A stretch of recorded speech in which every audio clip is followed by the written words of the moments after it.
Telangana VTG set 5th class admissions results వచ్చేసాయి.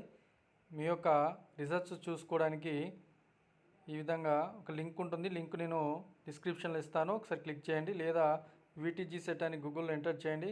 లేకపోతే tgc.telangana.government.in అనే వెబ్సైట్ ద్వారా కూడా క్లిక్ చేసుకోవచ్చు. ఈ విధంగా ఓపెన్ అవుతుంది. మీ యొక్క hall ticket number, date of birth enter చేయడంతోనే మీకు ఏ స్కూల్లో అలర్ట్ అయిందో లిస్ట్ వస్తుంది. సో మీరు ఈ 20th లోపు, ఈ 20 తారీఖు లోపు మీరు మీ దగ్గర ఉన్న TC, Aadhaar card, caste certificate, ఫొటోస్తో మీకు వచ్చిన స్కూల్కి వెళ్ళి మీరు సబ్మిట్ చేయాలి. సీట్ని కన్ఫర్మ్ చేసుకోవాలి. ఇక్కడ వచ్చేసి social welfare, tribal welfare, BC welfare, normal గురుకులాలు, ఇందులో ఎక్కడ సీట్ వచ్చినా మీరు వెళ్ళండి. వెళ్ళి మీ యొక్క సీట్ని కన్ఫర్మ్ చేసుకోండి. Okay, thank you.